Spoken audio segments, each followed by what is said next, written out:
Ayan guys, na-ready na namin itong panel 125. Nahilog na namin bakal.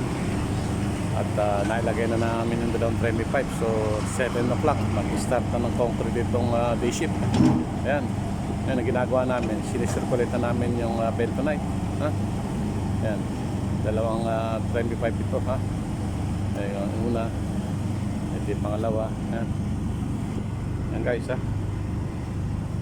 Ayan yung pump, Shellwood pump.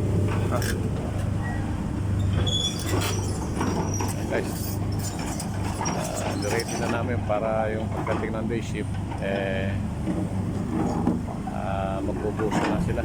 Ngayon yung yun, pinakikinis namin yung daanan mamaya ng truck para walang dumi.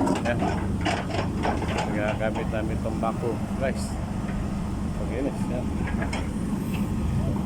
Sinicirculate natin itong bentonite.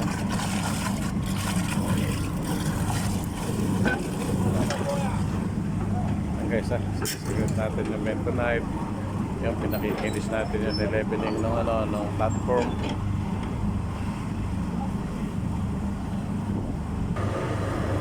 Guys nakahanda na tayo. Ayun yung panghugas natin, yung dalawang angkin na yun. Kaya nung buhos, yan na yung panghugas natin. Guys, yan yung shell pump. Yan, yung shell pump, diesel yan. Yun yung electric pump natin, yung submersible pump nasa gitna. Makikita ko sa inyo guys.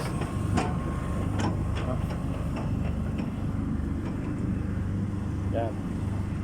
Ito yung submersible pump guys. Nakalagay na sa gitna. Hindi yung pangihigop natin ng pag nagbubuhos na. Yan guys. Circulation tayo ng bentonite.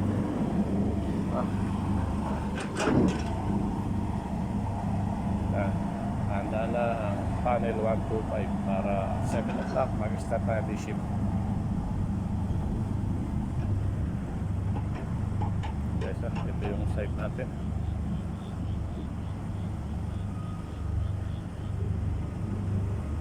Panel 125 ready for concrete.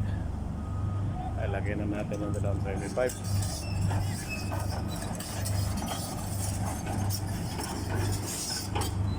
Ayan guys, ito yung kabuuan ng panel 125 area na to. Ayan, nakalagay na lahat yung mga gamit natin.